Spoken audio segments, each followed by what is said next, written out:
Hello aspirant, good morning. कैसे हैं आप लोग? हमें उम्मीद है कि आप लोग का अध्ययन ठीक ढंग से चल रहा होगा, कोई आप लोग को दिक्कत नहीं हो रही होगी। आज की वीडियो में हम बड़ा ही अद्भुत और बड़ा ही रोचक टॉपिक लेके आए हैं। हम लोग देखते हैं टॉपिक में, आप लोग को देख कर के बड़ा आश्चर्य होगा कि हम लोग तो ये टॉपिक पढ़ चुके हैं, लेकिन फिर भी मैं बताना चाहूँगा आप लोग को। ये प्रयोग जो है देखिए दिया है, जो use of has, have, had, will, shall, इसके बारे में हम लोग अध्ययन कर चुके थे, लेकिन अब हमको ध्यान देने की बात यह है, इन सब के बाद में टू का प्रयोग लग गया है। देखिएगा, मैंने पहली बार केवल वैसे ही बोला, अब इसके बाद मैं बोल रहा हूँ has to, have to, had to, will have to and shall have to.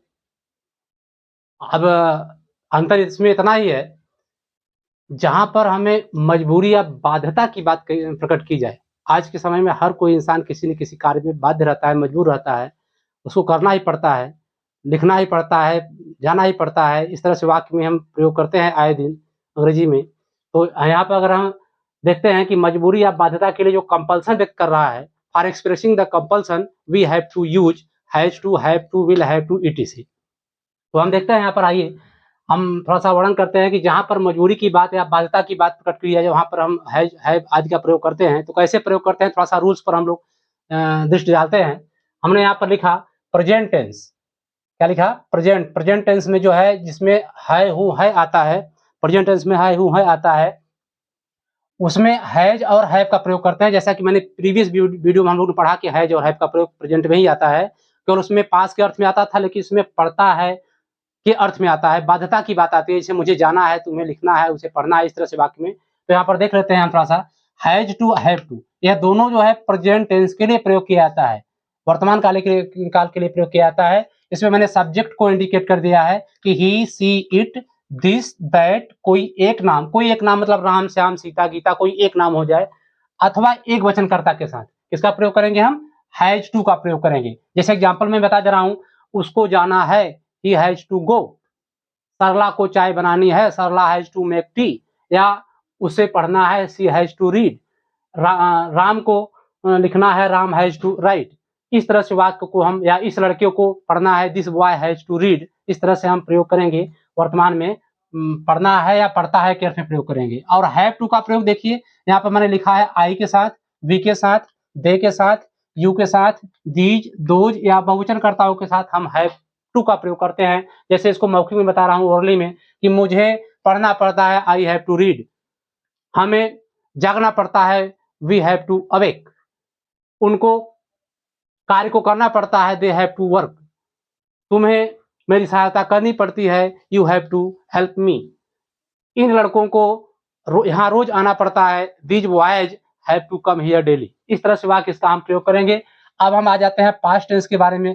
Past देखिए क्या है, पास्ट में जब था थे थी अर्थ आ जाए, या खड़ा केवल पड़ा के अर्थ में आ जाए, जिसे उसे जाना पड़ा, उसे लिखना पड़ा, उसे हंसना पड़ा, उसे रोना पड़ा, इस तरह से वाक्य में अगर आ जाता है, तो हम यहाँ पर हैड का प्रयोग प्रयोग करेंगे। यहाँ पर देखिए सिंगुलर सब्जेक्ट, प्लूरल सब्जेक्ट और सभी प्रकार के कर्ता, उन्होंने यहाँ पर इंडिकेट कर दिया सिंगुलर या प्लूरल, चाहे एक वचन हो चाहे बहुवचन हो, और सभी प्रकार के कर्ता, अर्थात सभी प्रकार के कर्ताओं के साथ क्या प्रयोग करते हैं? हैड, हैड टू का प्रयोग करते हैं। और इसके बाद में फ्यूचर टेंस में हम क्या प्रयोग करेंगे, जिसके अंत में गा, गे, गी, जिसे तुम्हें रोज पढ़ना पड़ेगा, सफलता पाने के लिए तुम्हें रोज पढ़ना पड़ेगा, you will have to study regularly for getting success. ऐसे अंग्रेजी में बोलेंगे हम। स्पीकिंग इंग्लिश में बहुत ज्यादा प्रयोग किया जाता है इसका।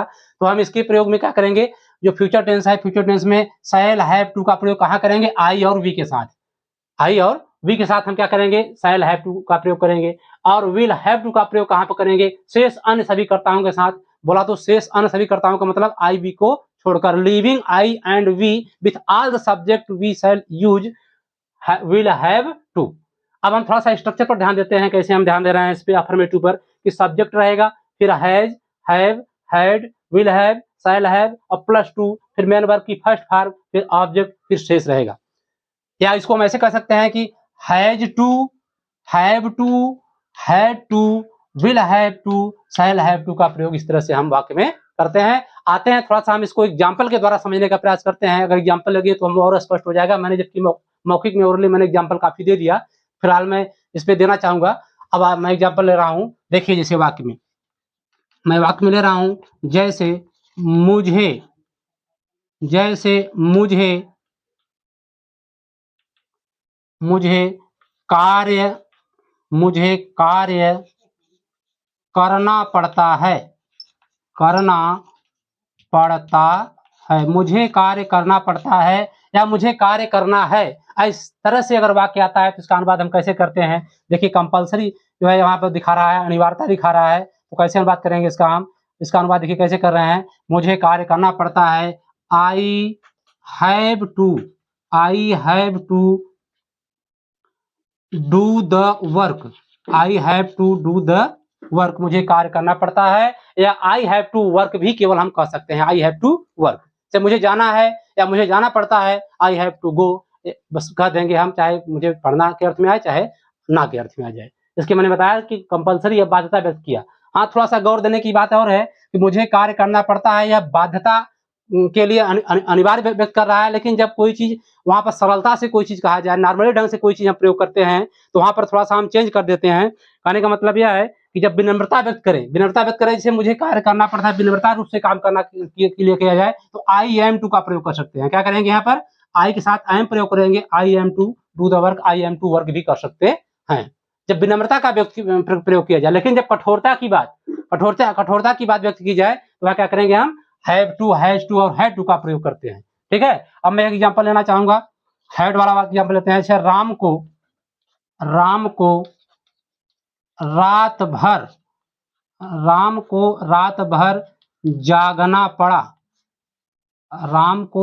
भर जागना पड़ा।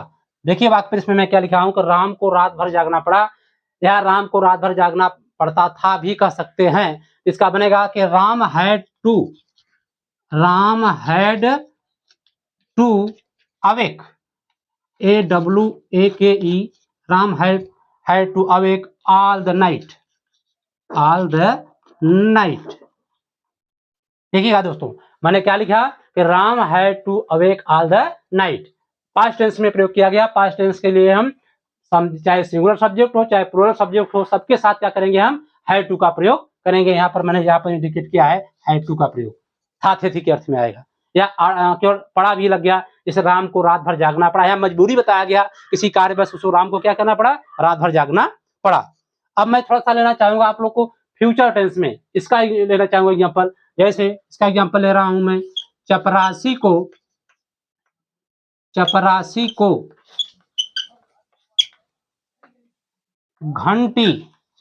को घंटी बजाना पड़ेगा। देखिए यहाँ अनिवार्यता दिखा रहा है। जब हम अनिवार्यता व्यक्त करेंगे तो वहां पर क्या करेंगे? हम टू का प्रयोग करेंगे। हैज, हैव, हैड वही रहेगा। फ्यूचर टेंस के लिए मैंने बताया कि चपरासी को घंटी बजाना पड़ेगा। चूंकि चपरासी कौन सा पर्सन है? चपरासी थर्ड पर्सन है, तो मैंने कहा था कि with only subject I and we shall use shall, and leaving I and we all the subject, with all the subject we shall use will have.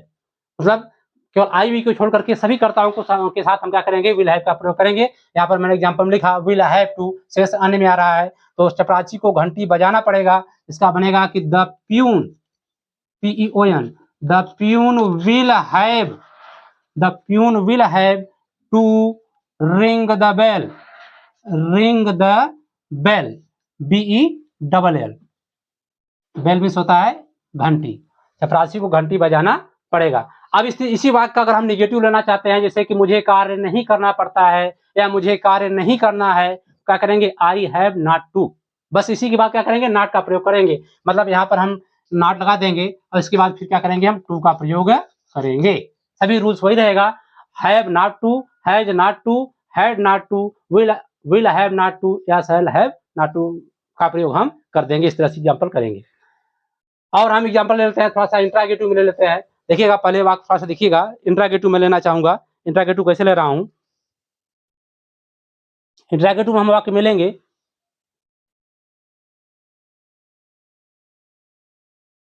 हाँ एग्जाम्पल में लेना चाहूंगा। चौथा वाक्य में जैसे देखिए, मुझे परीक्षा पास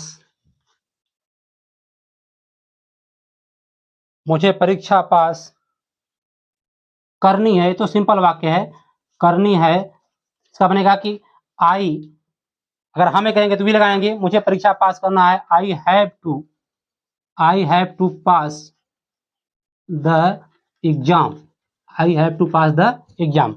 ये मैं सादा भी इसको ले लिया। अब मैं इस बार इंट्रागेटिव ले रहा हूं, जैसे क्या लगा दे रहा हूं मैं पहले, क्या तुमको, क्या तुमको मेरी सहायता नहीं करनी पड़ी थी। ऐसा वाक्य मैंने ले लिया, मतलब सिंगल इंट्रोगेटिव प्लस नेगेटिव ले लिया। तो ऐसे वाक्य का अनुवाद क्या करेंगे, क्या तुमको मेरी सहायता नहीं करनी पड़ी थी, तो क्या बनेगा यहाँ पर, had you not to help me, क्या तुमको मेरी सहायता नहीं करनी पड़ी थी, had you not to help me. इस तरह से वाक्य हम का प्रयोग करेंगे। अगर हम फ्यूचर में लेना चाहेंगे, जैसे क्या चपरासी को घंटी नहीं बजाना पड़ेगा, इसका क्या बनेगा, बस हम विल का प्रयोग पहले कर देंगे, हैव को रहने देंगे, क्या बनाएंगे, to will the peon not have to ring the bell. Will के बाद और शैल के बाद तुरंत नॉट का प्रयोग कर देंगे, इसके बाद में तब फिर हैव का प्रयोग करेंगे। इस तरह से वाक्य का अनुवाद हम करेंगे।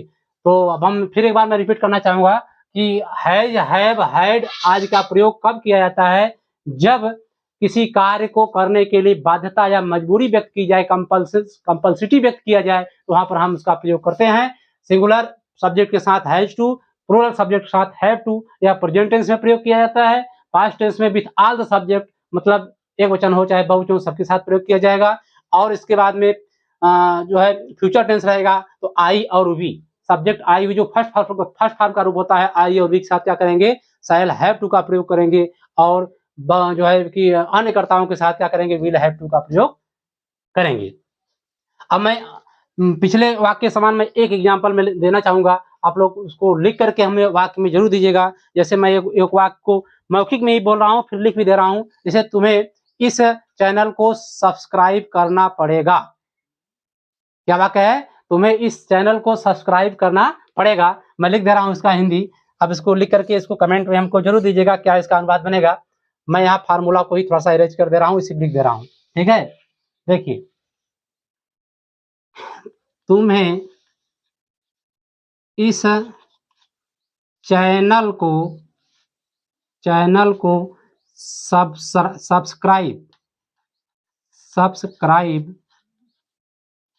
करना पड़ेगा, ठीक है गाइस। मैंने एग्जांपल लिया कि तुम्हें इस चैनल को सब्सक्राइब करना पड़ेगा। इस टेंस का translate into English and send me in my inbox, ताकि मैं इसको पढ़ सकूं। कमेंट बॉक्स में दीजिएगा क्यों सब्सक्राइब करना पड़ेगा। जानते हो मजबूरी इसलिए किया जा रहा है क्योंकि हमको आने वाले नोटिफिकेशन को आसानी से मिल सके, हमको बार बार चैनल को सर्च न करना पड़े। हमारा सब्सक्राइब अगर रहेगा तो नोटिफिकेशन जैसे ही वीडियो बनेगा तुरंत हमको मालूम पड़ जाएगा कि वीडियो आ गया है, और हमें इंतजार हमारा खत्म हो जाएगा, फिर आगे स्टडी में लग जाएंगे। तो आज के लिए हम वीडियो में ही समाप्त कर रहे हैं। नेक्स्ट वीडियो में फिर अच्छे टॉपिक के साथ हम लोग मिलेंगे, तब तक के लिए जय हिंद।